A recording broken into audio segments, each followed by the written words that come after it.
The Trump administration is planning to move federal death row prisoners from Terre Haute to a supermax facility in Colorado after their sentences were commuted by former President Biden.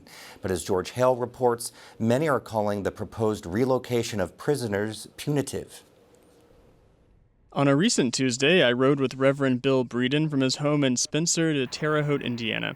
Breeden is Minister Emeritus of Bloomington's Unitarian Universalist Church, where he preached to hundreds. These days, he ministers to just one man, Chadrick Folks, who's among fewer than 40 men housed at U.S. Penitentiary Terre Haute's Special Confinement Unit, America's Death Row. Breeden started visiting Folks almost 20 years ago. In 2002, according to prosecutors, Folks and another man carried out a spree of violent crimes, including the kidnapping and murder of a woman named Alice Donovan in South Carolina. Federal jurors sentenced both of them to death. Appeals based on Folks' history of developmental delays and fetal alcohol syndrome have been rejected over the years. And so I got a letter from him, very childish writing.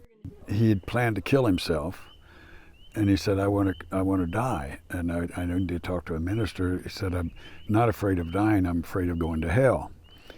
And I said, well, I think I can help you with your fear of going to hell. I said, and if you want to die, then all I'm asking is that you don't do it yet, because I said it's going to take me a while to get into federal prison.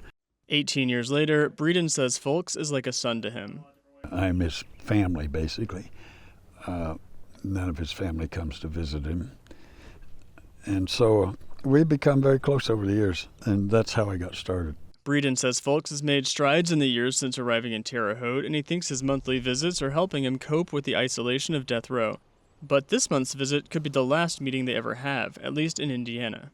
That's because Folks is no longer sentenced to death. In his final weeks in office, former President Biden commuted the death sentences of 37 of the 40 living prisoners who were serving federal death sentences at the time. When someone receives a prison sentence in the federal system, they're evaluated for physical and mental health conditions, ongoing threats to staff or fellow prisoners, and their geographic proximity to loved ones. But the death penalty is different. Nearly everyone sentenced to death in the federal system winds up in Indiana on federal death row. The Terre Haute prison is a high-security facility, but it isn't the most secure in the system. The federal prison at ADX, it's basically a hole in a mountain in Colorado.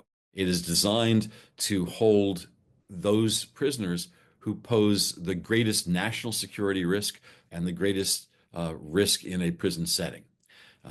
It's where terrorists have been sent, and it's where people are sent when they cannot safely be housed anywhere else.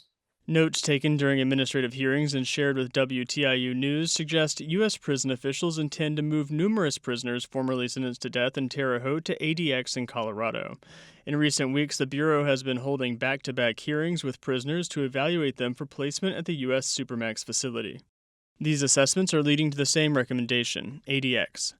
Dunham says that the pattern of ADX recommendations suggests the Trump administration is making good on the president's Day 1 instructions to review the conditions of confinement for the 37 prisoners granted clemency by Biden, and to make sure those conditions reflect the, quote, monstrosity of their crimes. What it appears to be is essentially that the current administration doesn't like the fact that they were commuted.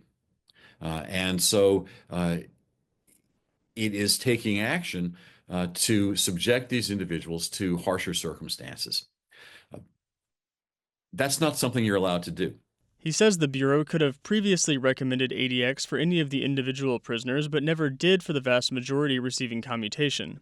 One prisoner, still serving a death sentence, has been housed at ADX all along.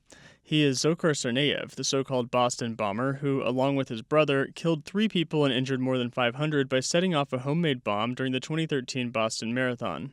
But the 21 prisoners whose sentences Biden commuted were not previously assessed to pose serious risks to guards or fellow inmates. We know that these people have not been a danger in the prison setting.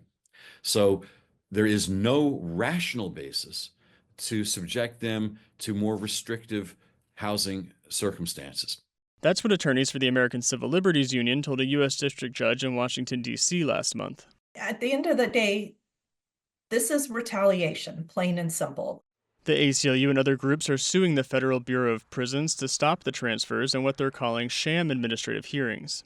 We filed the lawsuit and we're seeking a temporary restraining order to stop them from moving these people. A spokesperson for the Federal Bureau of Prisons says the agency doesn't comment on pending litigation, but last month an attorney representing the U.S. Justice Department told the court that no one would be moved to ADX until May 16th at the earliest. For Indiana News Desk, I'm George Hale. Indiana is planning to execute Benjamin Ritchie Tuesday morning at the State Penitentiary in Michigan City. Ritchie was convicted in 2002 of killing a Beech Grove police officer.